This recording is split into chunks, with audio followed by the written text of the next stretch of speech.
Sun Tzu and the Art of War. Chapter 1. Laying Plans. Sun Tzu said, "The art of war is of vital importance to the state.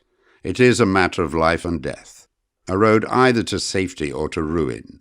Hence it is a subject of inquiry which can on no account be neglected."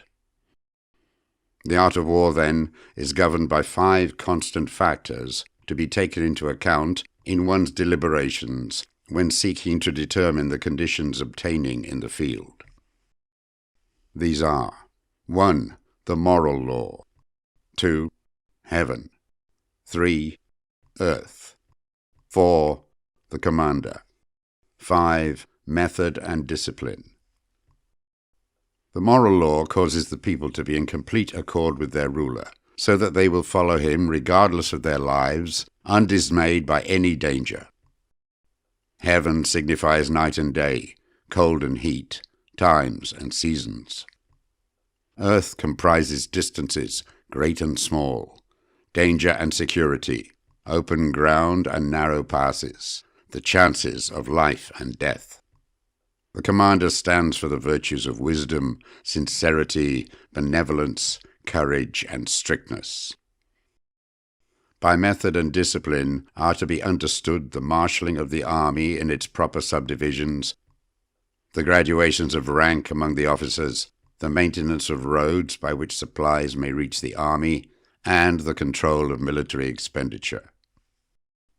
These 5 heads should be familiar to every general. He who knows them will be victorious. He who knows them not will fail. Therefore, in your deliberations, when seeking to determine the military conditions, let them be made the basis of a comparison. In this wise: 1. Which of the 2 sovereigns is imbued with the moral law? 2. Which of the 2 generals has most ability? 3. With whom lie the advantages derived from heaven and earth? 4. On which side is discipline most rigorously enforced? 5. Which army is stronger? 6. On which side are officers and men more highly trained? 7. In which army is there the greater constancy, both in reward and punishment? By means of these 7 considerations, I can forecast victory or defeat. The general that hearkens to my counsel and acts upon it will conquer. Let such a one be retained in command. The general that hearkens not to my counsel, nor acts upon it, will suffer defeat. Let such a one be dismissed. While heeding the profit of my counsel, avail yourselves also of any helpful circumstances over and beyond the ordinary rules. Accordingly, as circumstances are favorable, one should modify one's plans. All warfare is based on deception. Hence, when able to attack, we must seem unable. When using our forces, we must seem inactive. When we are near, we must make the enemy believe we are far away. When far away, we must make him believe we are near. Hold out baits to entice the enemy, feign disorder, and crush him. If he is secure at all points, be prepared for him. If he is in superior strength, evade him.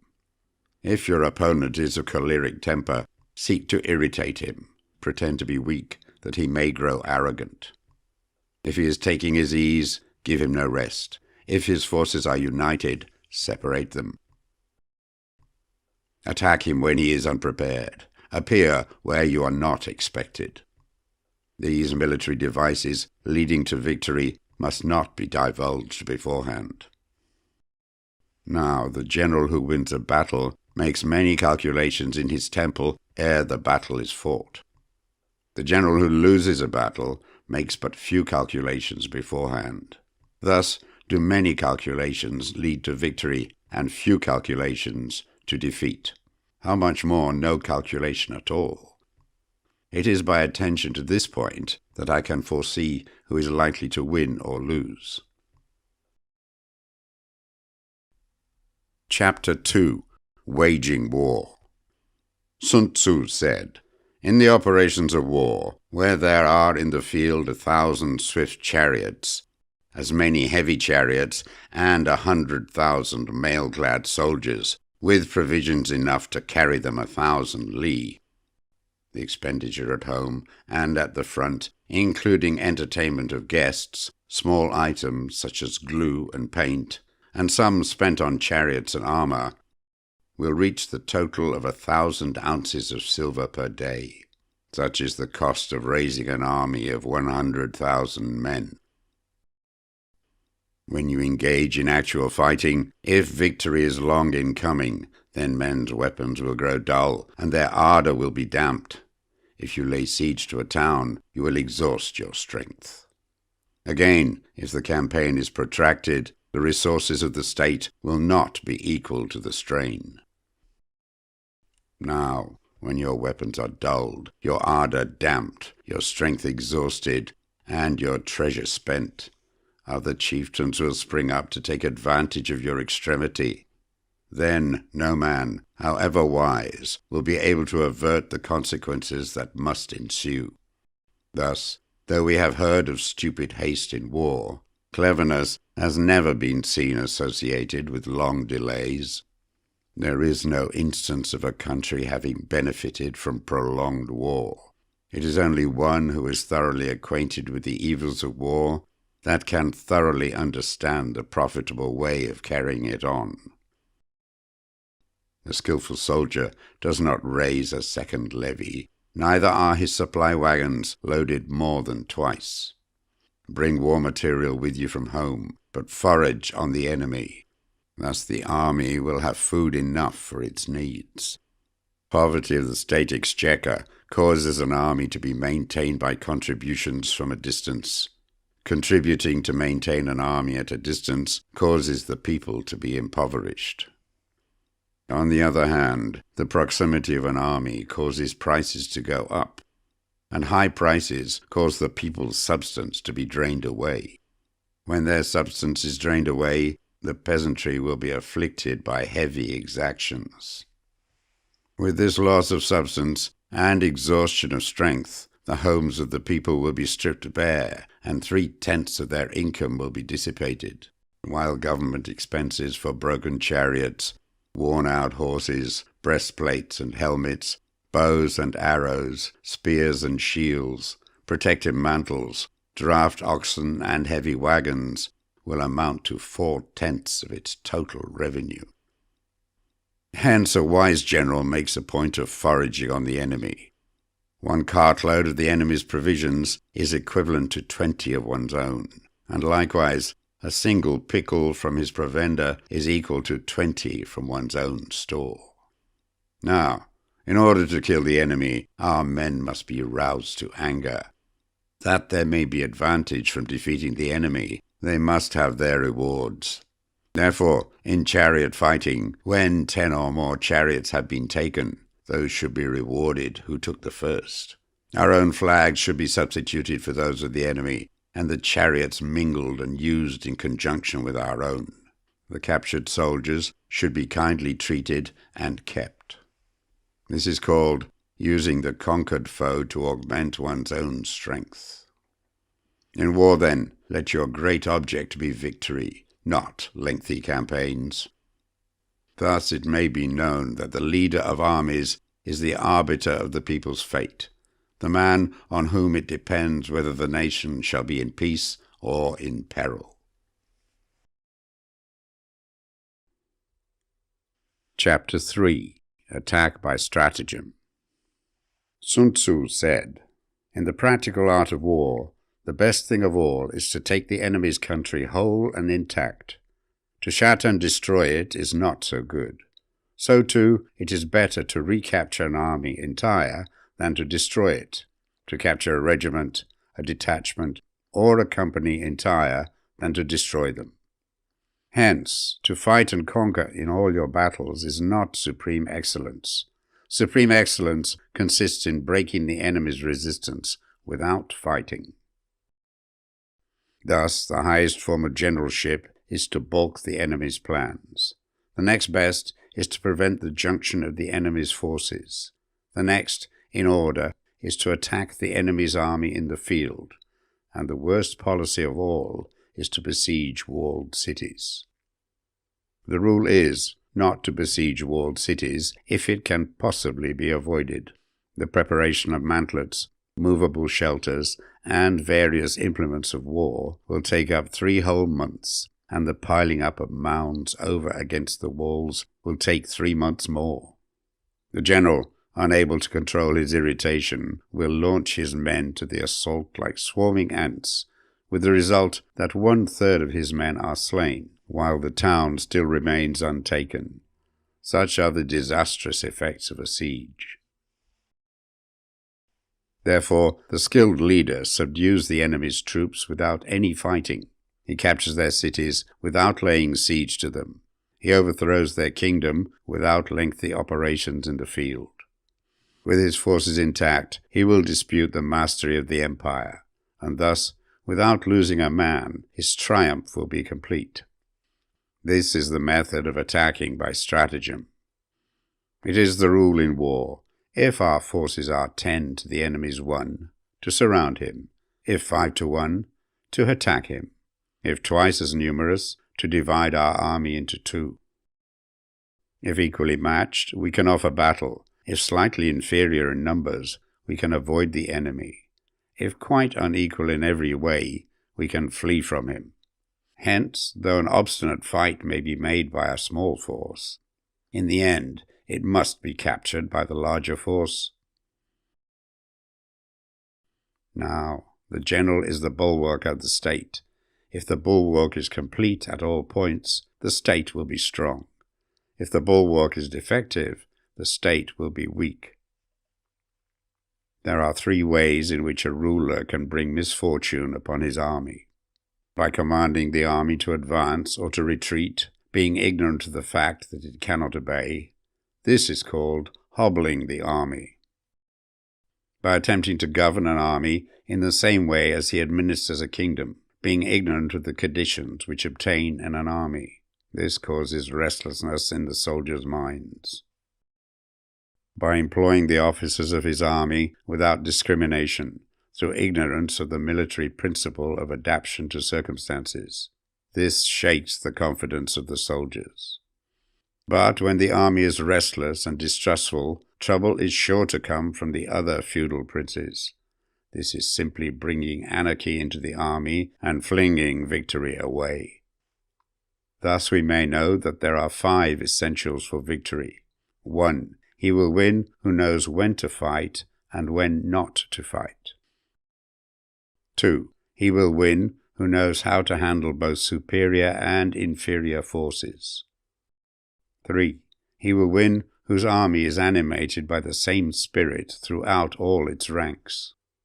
4. He will win who, prepared himself, waits to take the enemy unprepared. 5. He will win who has military capacity and is not interfered with by the sovereign. Hence the saying, if you know the enemy and know yourself, you need not fear the result of 100 battles. If you know yourself, but not the enemy, for every victory gained, you will also suffer a defeat.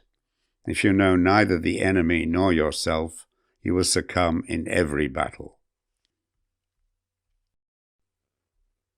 Chapter 4. Tactical Dispositions. Sun Tzu said, "The good fighters of old first put themselves beyond the possibility of defeat, and then waited for an opportunity of defeating the enemy." To secure ourselves against defeat lies in our own hands, but the opportunity of defeating the enemy is provided by the enemy himself. Thus, the good fighter is able to secure himself against defeat, but cannot make certain of defeating the enemy. Hence the saying, one may know how to conquer without being able to do it. Security against defeat implies defensive tactics.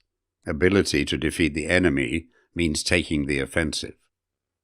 Standing on the defensive indicates insufficient strength, attacking a superabundance of strength. The general who is skilled in defense hides in the most secret recesses of the earth. He who is skilled in attack flashes forth from the topmost heights of heaven. Thus, on one hand, we have ability to protect ourselves. On the other, a victory that is complete. To see victory only when it is within the ken of the common herd is not the acme of excellence. Neither is it the acme of excellence if you fight and conquer, and the whole empire says, "Well done." To lift an autumn hare is no sign of great strength. To see the sun and moon is no sign of sharp sight. To hear the noise of thunder is no sign of a quick ear. What the ancients called a clever fighter is one who not only wins, but excels in winning with ease. Hence his victories bring him neither reputation for wisdom nor credit for courage. He wins his battles by making no mistakes. Making no mistakes is what establishes the certainty of victory, for it means conquering an enemy that is already defeated.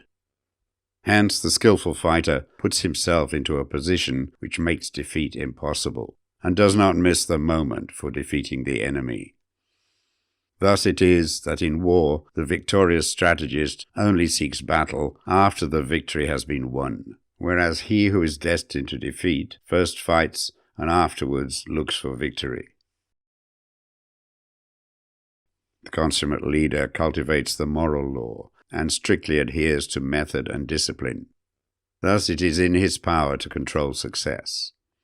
In respect of military method, we have, firstly, measurement, secondly, estimation of quantity, thirdly, calculation, fourthly, balancing of chances, fifthly, victory. Measurement owes its existence to earth, estimation of quantity to measurement, calculation to estimation of quantity, balancing of chances to calculation, and victory to balancing of chances. A victorious army, opposed to a routed one, is as a pound's weight placed in a scale against a single grain. The onrush of a conquering force is like the bursting of pent-up waters into a chasm 1,000 fathoms deep. Chapter 5. Energy. Sun Tzu said, "The control of a large force is the same principle as the control of a few men. It is merely a question of dividing up their numbers." Fighting with a large army under your command is nowise different from fighting with a small one. It is merely a question of instituting signs and signals. To ensure that your whole host may withstand the brunt of the enemy's attack and remain unshaken, this is effected by maneuvers direct and indirect. That the impact of your army may be like a grindstone dashed against an egg, this is effected by the science of weak points and strong. In all fighting, the direct method may be used for joining battle, but indirect methods will be needed in order to secure victory. Indirect tactics, efficiently applied, are inexhaustible as heaven and earth, unending as the flow of rivers and streams. Like the sun and moon, they end, but to begin anew. Like the 4 seasons, they pass away to return once more. There are not more than 5 musical notes, yet the combinations of these 5 give rise to more melodies than can ever be heard. There are not more than 5 primary colors, blue, yellow, red, white, black. Yet in combination they produce more hues than can ever be seen. There are not more than 5 cardinal tastes, sour, acrid, salt, sweet, bitter. Yet combinations of them yield more flavors than can ever be tasted. In battles there are not more than 2 methods of attack, the direct and the indirect. Yet these 2 in combination give rise to an endless series of maneuvers. The direct and the indirect lead on to each other in turn. It is like moving in a circle. You never come to an end. Who can exhaust the possibilities of their combination?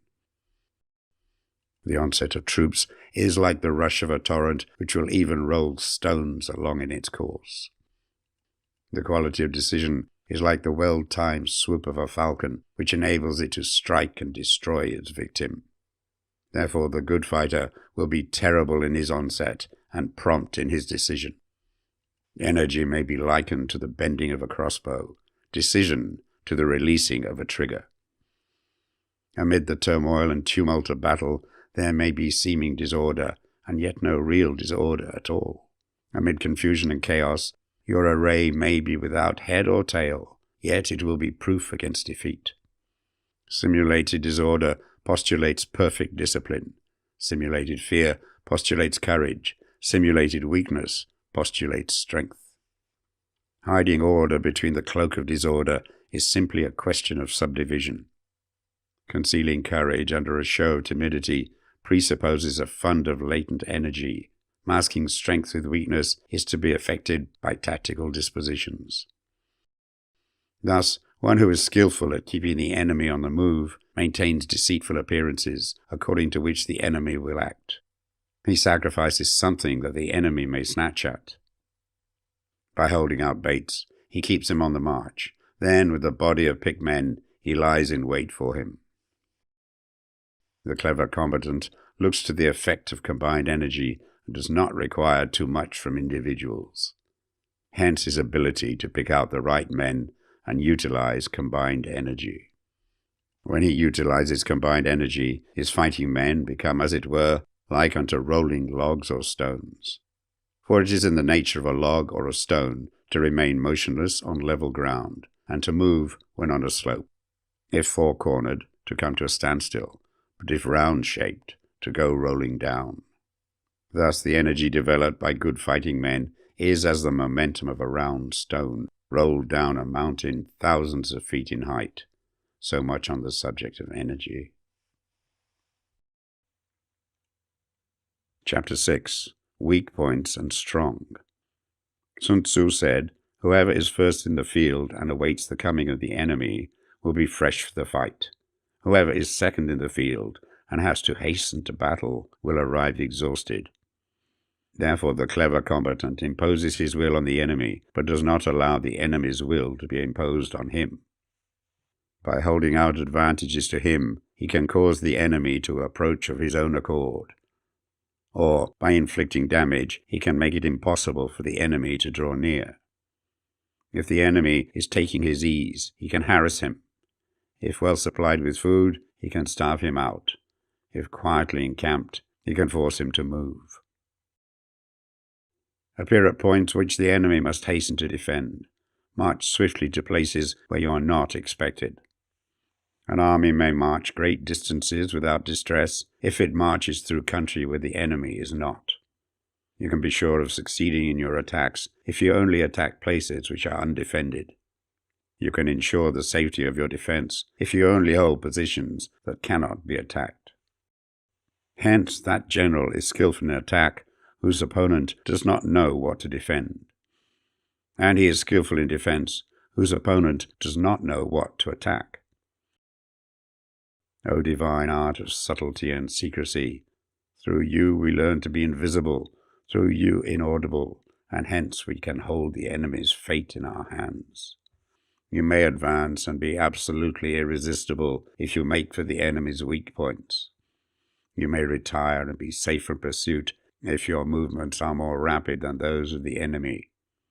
If we wish to fight, the enemy can be forced to an engagement even though he be sheltered behind a high rampart and a deep ditch. All we need to do is attack some other place that he will be obliged to relieve. If we do not wish to fight, we can prevent the enemy from engaging us even though the lines of our encampment be merely traced out on the ground. All we need to do is to throw something odd and unaccountable in his way. By discovering the enemy's dispositions and remaining invisible ourselves, we can keep our forces concentrated while the enemy's must be divided. We can form a single united body while the enemy must split up into fractions. Hence, there will be a whole pitted against separate parts of a whole, which means that we shall be many to the enemy's few. And if we are able thus to attack an inferior force with a superior one, our opponents will be in dire straits.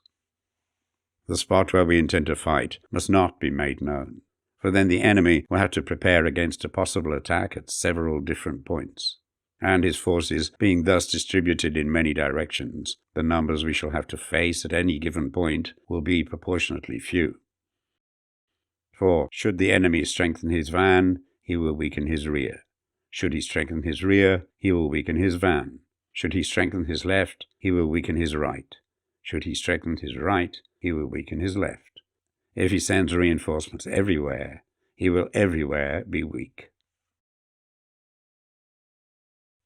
Numerical weakness comes from having to prepare against possible attacks. Numerical strength from compelling our adversary to make these preparations against us.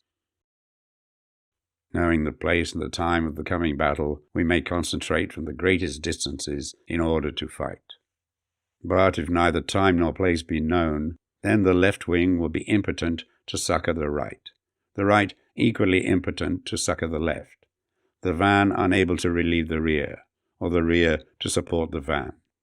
How much more so if the furthest portions of the army are anything under 100 li apart, and even the nearest are separated by several li. Though according to my estimate the soldiers of Wei exceeded our own in number, that shall advantage them nothing in the matter of victory. I say then that victory can be achieved. Though the enemy be stronger in numbers, we may prevent him from fighting, scheme so as to discover his plans and the likelihood of their success. Rouse him and learn the principle of his activity or inactivity. Force him to reveal himself so as to find out his vulnerable spots. Carefully compare the opposing army with your own, so that you may know where strength is superabundant and where it is deficient. In making tactical dispositions, the highest pitch you can attain is to conceal them. Conceal your dispositions, and you will be safe from the prying of the subtlest spies, from the machinations of the wisest brains. How victory may be produced for them out of the enemy's own tactics, that is what the multitude cannot comprehend. All men can see the tactics whereby I conquer, but what none can see is the strategy out of which victory is evolved. Do not repeat the tactics which have gained you one victory, but let your methods be regulated by the infinite variety of circumstances. Military tactics are like unto water, for water in its natural course runs away from high places and hastens downwards. So in war, the way is to avoid what is strong and to strike at what is weak. Water shapes its course according to the nature of the ground over which it flows. The soldier works out his victory in relation to the foe whom he is facing. Therefore, just as water retains no constant shape, so in warfare there are no constant conditions. He who can modify his tactics in relation to his opponent and thereby succeed in winning may be called a heaven-born captain. The 5 elements, water, fire, wood, metal, earth, are not always equally predominant. The 4 seasons make way for each other in turn. There are short days and long. The moon has its periods of waning and waxing. Chapter 7. Manoeuvring. Sun Tzu said, "In war, the general receives his commands from the sovereign. Having collected an army and concentrated his forces, he must blend and harmonize the different elements thereof before pitching his camp. After that comes tactical manoeuvring, than which there is nothing more difficult. The difficulty of tactical manoeuvring consists in turning the devious into the direct, and misfortune into gain. Thus, to take a long and circuitous route after enticing the enemy out of the way, and those starting after him to contrive to reach the goal before him, shows knowledge of the artifice of deviation. Manoeuvring with an army is advantageous, with an undisciplined multitude most dangerous. If you set a fully equipped army in march in order to snatch an advantage, the chances are that you will be too late. On the other hand, to detach a flying column for the purpose involves the sacrifice of its baggage and stores. Thus, if you order your men to roll up their buff coats and make forced marches without halting day or night, covering double the usual distance at a stretch, doing 100 li in order to wrest an advantage, the leaders of all your 3 divisions will fall into the hands of the enemy. The stronger men will be in front, the jaded ones will fall behind, and on this plan only 1/10 of your army will reach its destination.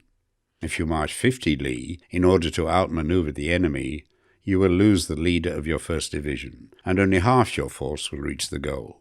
If you march 30 li with the same object, 2/3 of your army will arrive. We may take it, then, that an army without its baggage train is lost.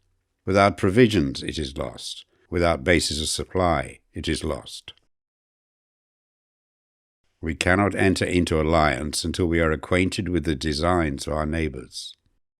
We are not fit to lead an army on the march unless we are familiar with the face of the country, its mountains and forests, its pitfalls and precipices, its marshes and swamps. We shall be unable to turn natural advantage to account unless we make use of local guides. In war, practice dissimulation, and you will succeed. Whether to concentrate or to divide your troops must be decided by circumstances. Let your rapidity be that of the wind, your compactness that of the forest. In raiding and plundering, be like fire. Immovability is like a mountain. Let your plans be dark and impenetrable as night, and when you move, fall like a thunderbolt. When you plunder a countryside, let the spoil be divided amongst your men. When you capture new territory, cut it up into allotments for the benefit of the soldiery. Ponder and deliberate before you make a move. He will conquer who has learned the artifice of deviation. Such is the art of manoeuvring. The Book of Army Management says, on the field of battle, the spoken word does not carry far enough. Hence the institution of gongs and drums. Nor can ordinary objects be seen clearly enough. Hence the institution of banners and flags. Gongs and drums, banners and flags are means whereby the ears and eyes of the host may be focused on one particular point. The host thus forming a single united body, it is impossible either for the brave to advance alone or for the cowardly to retreat alone. This is the art of handling large masses of men. In night fighting, then, make much use of signal fires and drums, and in fighting by day of flags and banners, as a means of influencing the ears and eyes of your army. The whole army may be robbed of its spirit. A commander-in-chief may be robbed of his presence of mind. Now, a soldier's spirit is keenest in the morning. By noonday it has begun to flag, and in the evening his mind is bent only on returning to camp. A clever general, therefore, avoids an army when the spirit is keen, but attacks it when it is sluggish and inclined to return. This is the art of studying moods. Disciplined and calm, to await the appearance of disorder and hubbub amongst the enemy. This is the art of retaining self-possession. To be near the goal while the enemy is still far from it. To wait at ease while the enemy is toiling and struggling. To be well fed while the enemy is famished.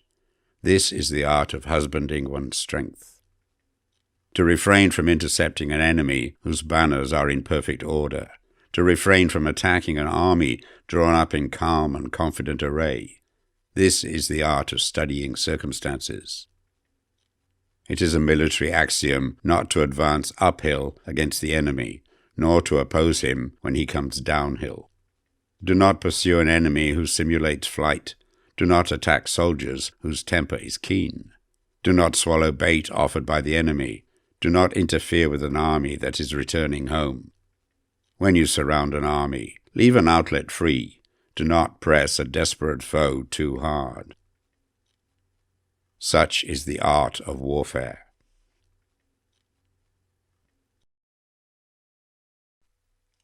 Chapter 8. Variation in Tactics. Sun Tzu said, in war, the general receives his commands from the sovereign, collects his army, and concentrates his forces. When in difficult country, do not encamp.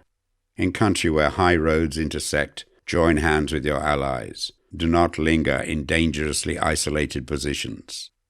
In hemmed-in situations, you must resort to stratagem.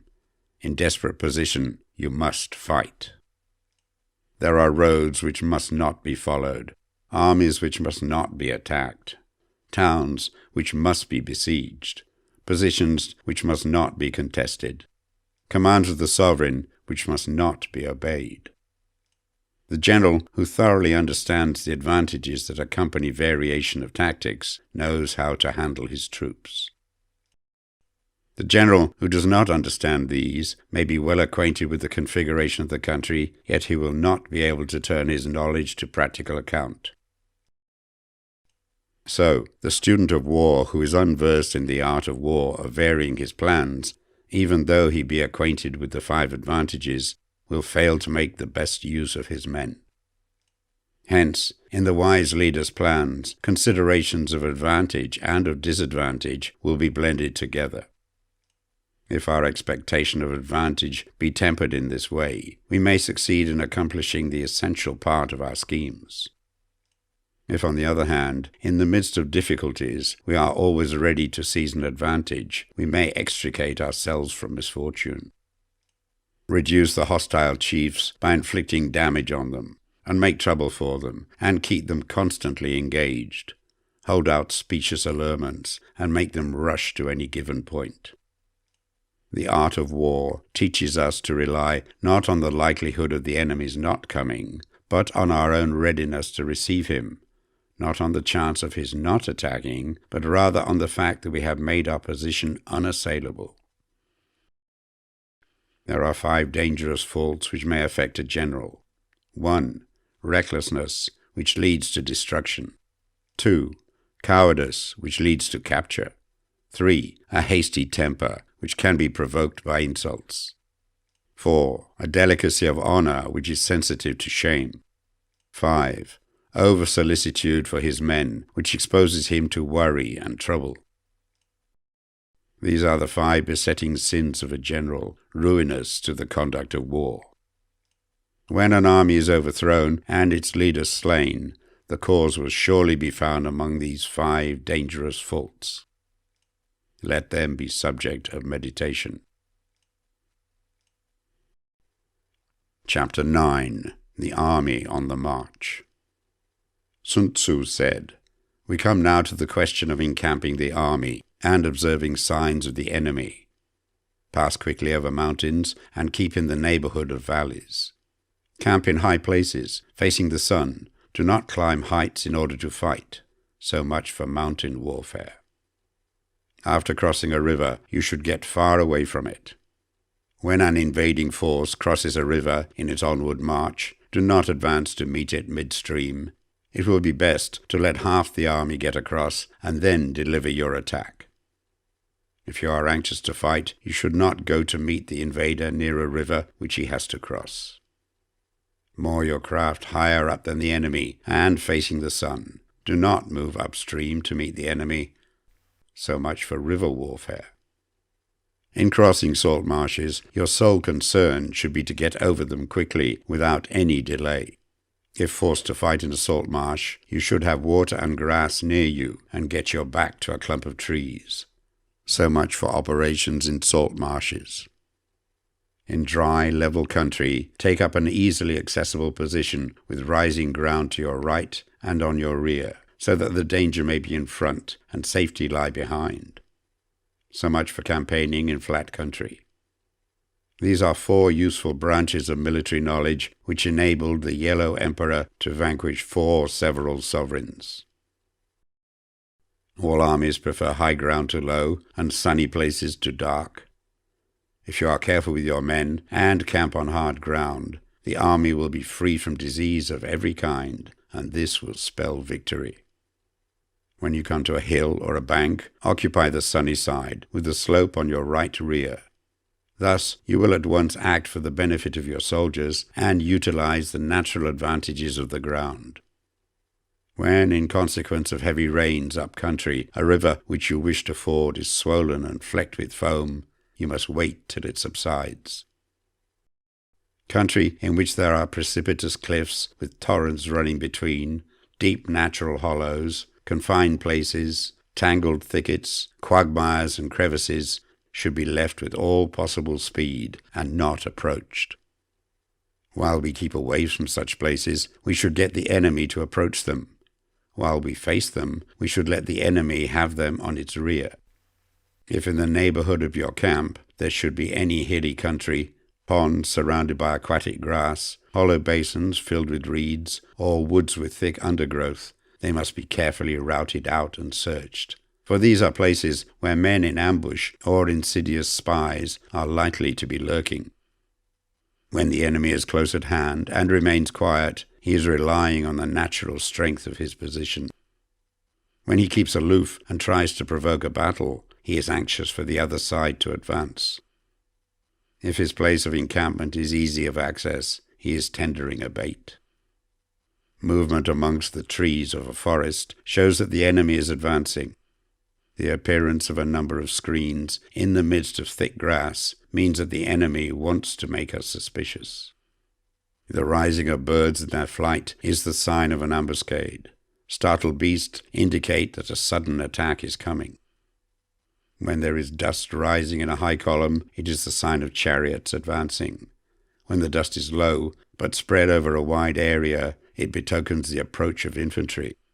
When it branches out in different directions, it shows that parties have been sent to collect firewood.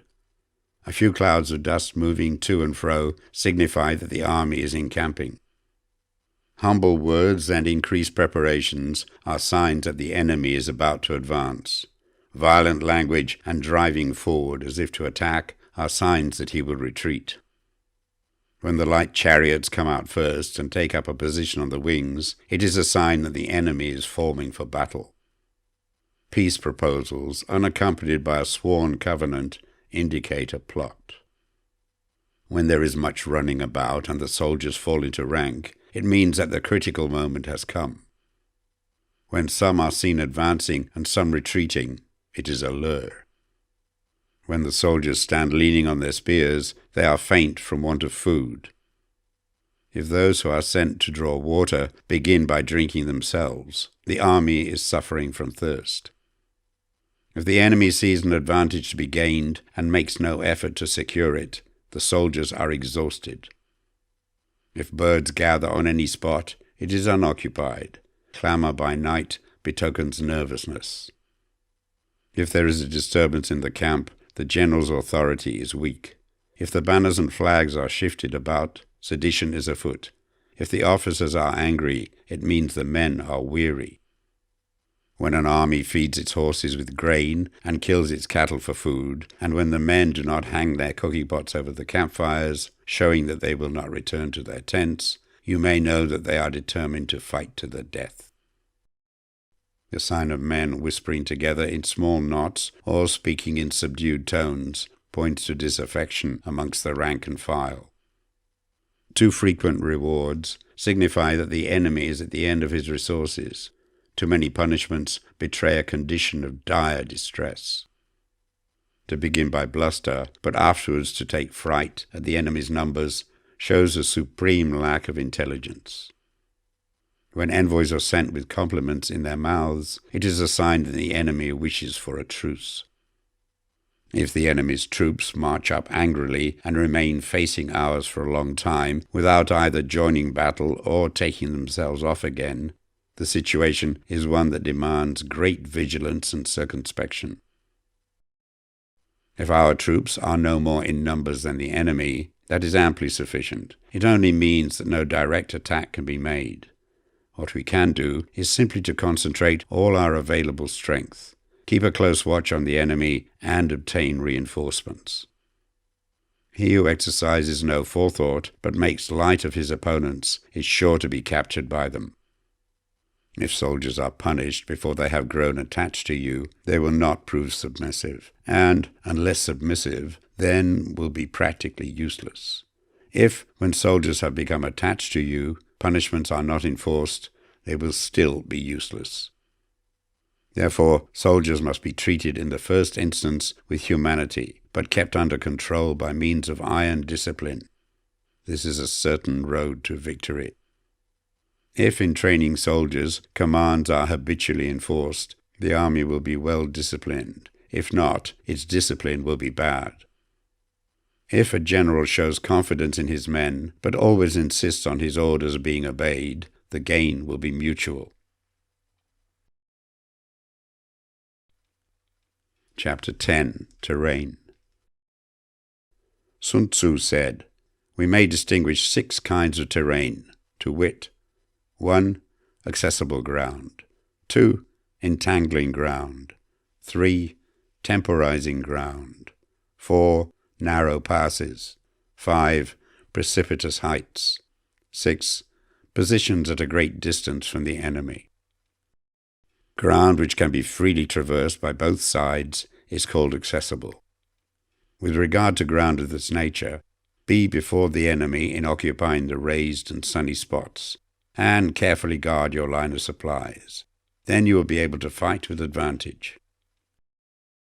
Ground which can be abandoned but is hard to reoccupy is called entangling.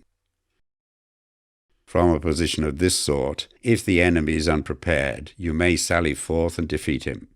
But if the enemy is prepared for your coming, and you fail to defeat him, then, return being impossible, disasters will ensue.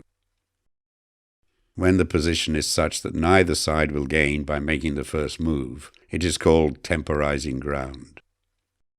In a position of this sort, even though the enemy should offer us an attractive bait, it will be advisable not to stir forth, but rather to retreat, thus enticing the enemy in his turn.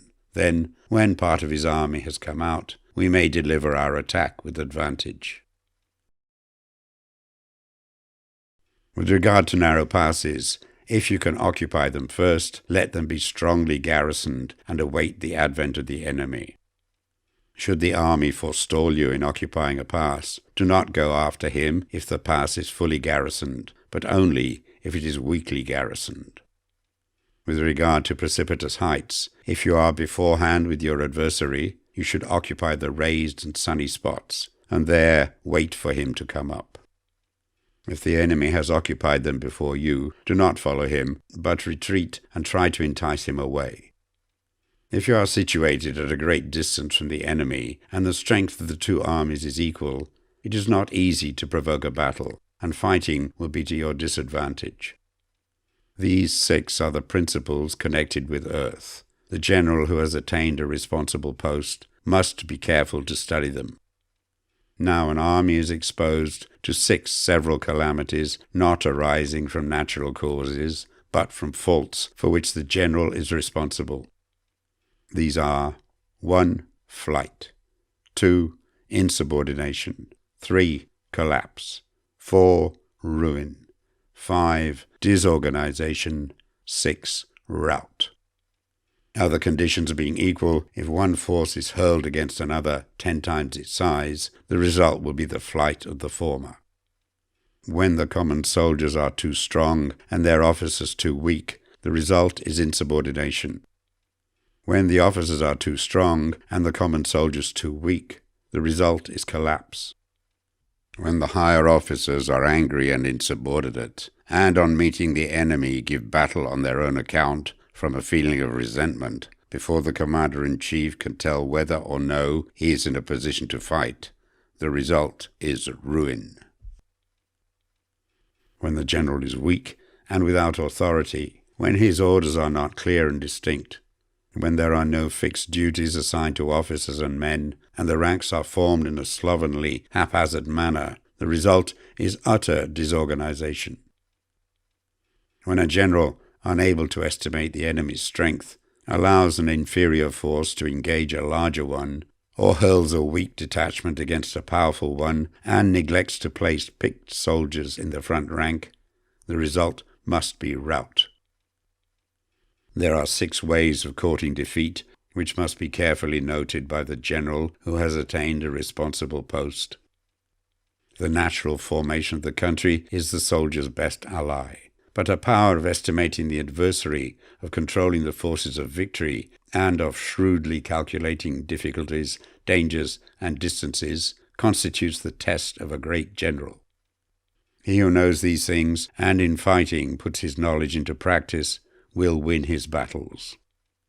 He who knows them not, nor practices them, will surely be defeated. If fighting is sure to result in victory, then you must fight, even though the ruler forbid it. If fighting will not result in victory, then you must not fight, even at the ruler's bidding. The general who advances without coveting fame and retreats without fearing disgrace, whose only thought is to protect his country and do good service for his sovereign, is the jewel of the kingdom. Regard your soldiers as your children, and they will follow you into the deepest valleys. Look upon them as your own beloved sons, and they will stand by you even unto death. If, however, you are indulgent, but unable to make your authority felt, kind-hearted, but unable to enforce your commands, and incapable, moreover, of quelling disorder, then your soldiers must be likened to spoilt children. They are useless for any practical purpose. If we know that our own men are in a condition to attack, but are unaware that the enemy is not open to attack, we have gone only halfway towards victory. If we know that the enemy is open to attack, but are unaware that our own men are not in a condition to attack, we have only gone halfway towards victory. If we know that the enemy is open to attack, and also know that our men are in a condition to attack, but are unaware that the nature of the ground makes fighting impracticable, we have still gone only halfway towards victory. Hence the experienced soldier, once in motion, is never bewildered. Once he has broken camp, he is never at a loss. Hence the saying, if you know the enemy and know yourself, your victory will not stand in doubt. If you know heaven and know earth, you may make your victory complete. Chapter 11. The 9 Situations. Sun Tzu said, "The art of war recognizes 9 varieties of ground. 1. Dispersive ground. 2. Facile ground. 3. Contentious ground. 4. Open ground. 5. Ground of intersecting highways. 6. Serious ground. 7. Difficult ground. 8. Hemmed-in ground. 9. Desperate ground." When a chieftain is fighting in his own territory, it is dispersive ground. When he has penetrated into hostile territory, but to no great distance, it is facile ground. Ground the possession of which imports great advantage to either side is contentious ground. Ground on which each side has liberty of movement is open ground. Ground which forms the key to 3 contiguous states, so that he who occupies it first has most of the empire at his command, is a ground of intersecting highways. When an army has penetrated into the heart of a hostile country, leaving a number of fortified cities in its rear, it is serious ground. Mountain forests, rugged steeps, marshes and fens, all country that is hard to traverse, this is difficult ground. Ground which is reached through narrow gorges, and from which we can only retire by tortuous paths, so that a small number of the enemy would suffice to crush a large body of our men. This is hemmed-in ground. Ground on which we can only be saved from destruction by fighting without delay is desperate ground. On dispersive ground, therefore, fight not. On facile ground, halt not. On contentious ground, attack not. On open ground, do not try to block the enemy's way. On the ground of intersecting highways, join hands with your allies. On serious ground, gather in plunder. In difficult ground, keep steadily on the march. On hemmed-in ground, resort to stratagem. On desperate ground, fight. Those who were called skillful leaders of old knew how to drive a wedge between the enemy's front and rear, to prevent cooperation between his large and small divisions, to hinder the good troops from rescuing the bad, the officers from rallying their men. When the enemy's men were united, they managed to keep them in disorder.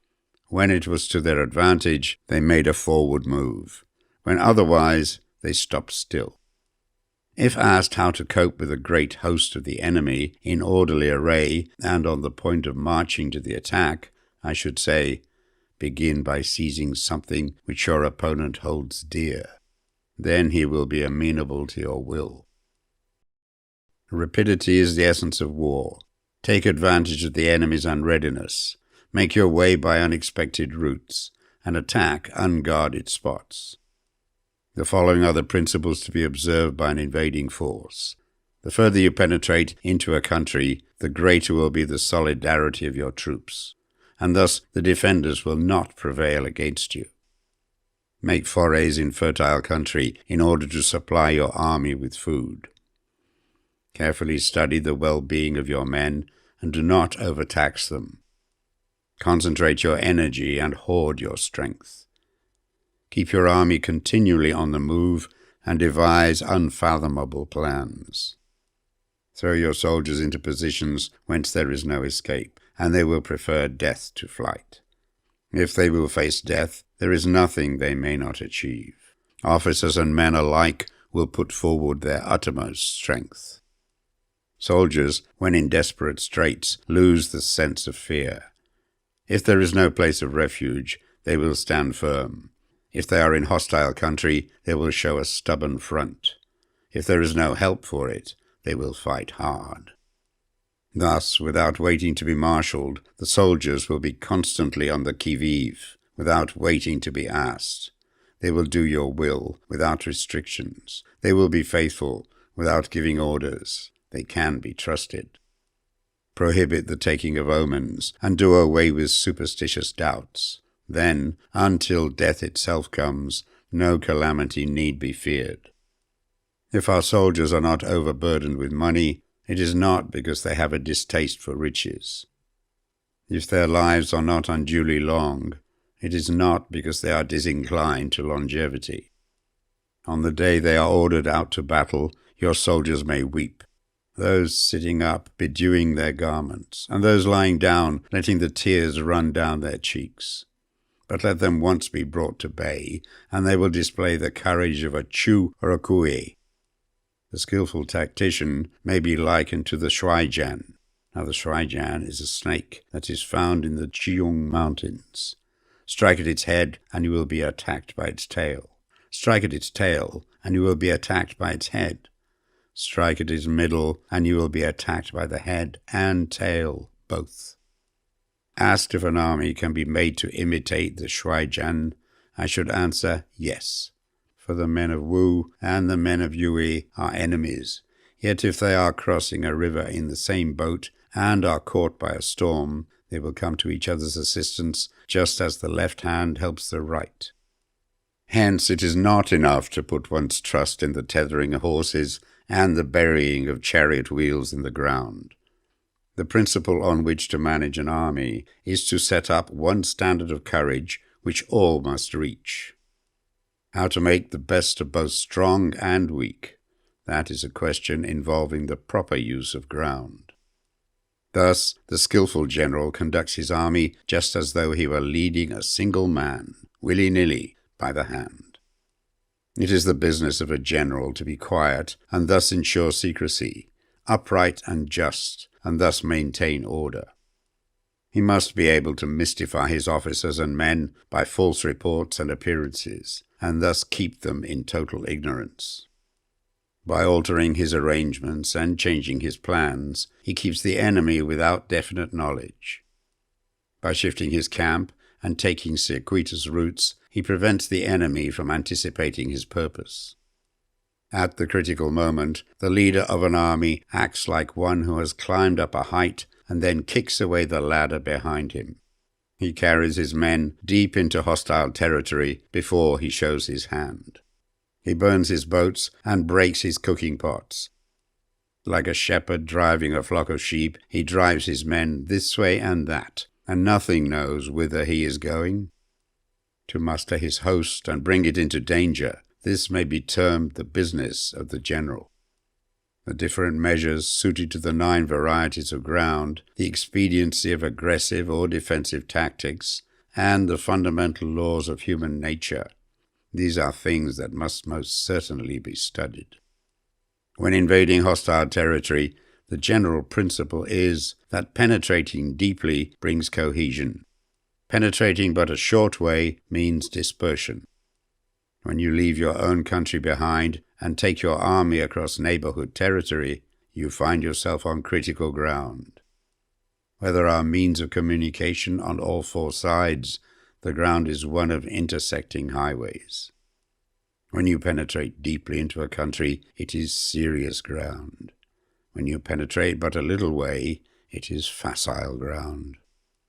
When you have your enemy's strongholds on your rear and narrow passes in front, it is hemmed-in ground.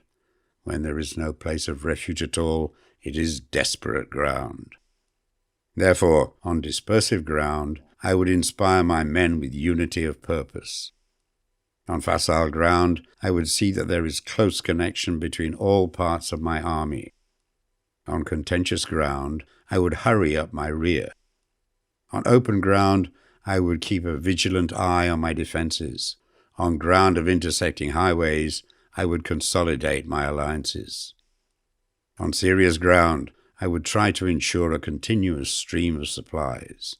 On difficult ground, I would keep pushing on along the road.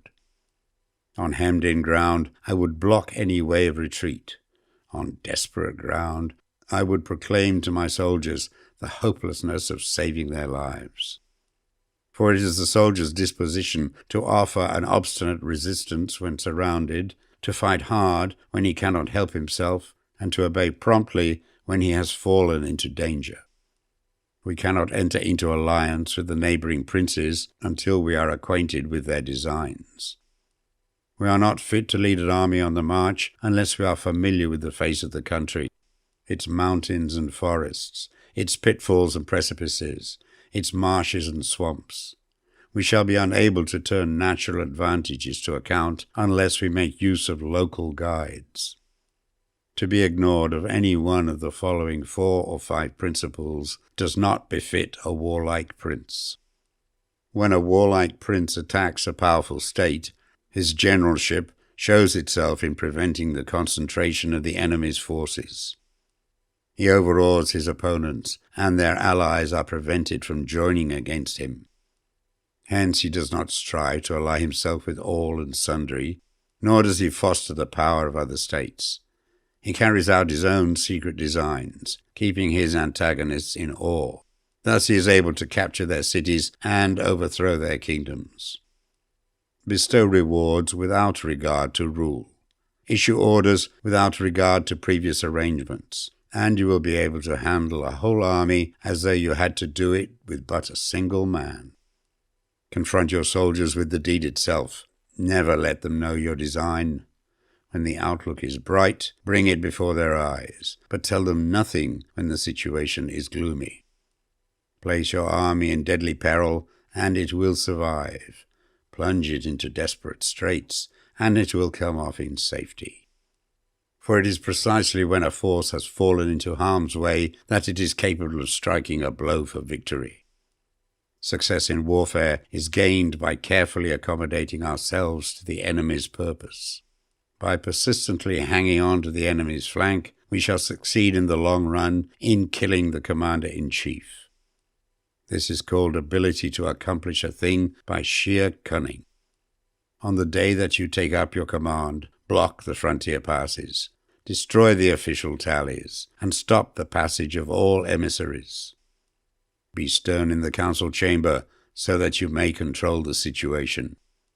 If the enemy leaves the door open, you must rush in. Forestall your opponent by seizing what he holds dear, and subtly contrive to time his arrival on the ground. Walk in the path defined by rule, and accommodate yourselves to the enemy until you can fight a decisive battle. At first, then, exhibit the coyness of a maiden until the enemy gives you an opening. Afterwards, emulate the rapidity of a running hare, and it will be too late for the enemy to oppose you. Chapter 12. The Attack by Fire. Sun Tzu said, "There are 5 ways of attacking with fire. The first is to burn the soldiers in their camp. The second is to burn stores. The third is to burn baggage trains. The fourth is to burn arsenals and magazines. The fifth is to hurl dropping fire amongst the enemy. In order to carry out an attack, we must have means available. The material for raising fire should always be kept in readiness. There is a proper season for making attacks with fire, and special days for starting a conflagration. The proper season is when the weather is very dry. The special days are those when the moon is in the constellations of the sieve, the wall, the wing, or the crossbar, for these four are all days of rising wind. In attacking with fire, one should be prepared to meet 5 possible developments. When fire breaks out inside the enemy's camp, respond at once with an attack from without. If there is an outbreak of fire, but the enemy's soldiers remain quiet, bide your time and do not attack. When the force of the flames has reached its height, follow up with an attack, if that is practicable. If not, stay where you are. If it is possible to make an assault with fire from without, do not wait for it to break out within, but deliver your attack at a favorable moment. When you start a fire, be to windward of it. Do not attack from the leeward. A wind that rises in the daytime lasts long, but the night breeze soon falls. In every army, the 5 developments connected with fire must be known, the movements of the stars calculated, and a watch kept for the proper days. Hence, those who use fire as an aid to the attack show intelligence. Those who use water as an aid to the attack gain an accession of strength. By means of water, an enemy may be intercepted, but not robbed of all his belongings. Unhappy is the fate of one who tries to win his battles and succeed in his attacks without cultivating the spirit of enterprise, for the result is a waste of time and general stagnation.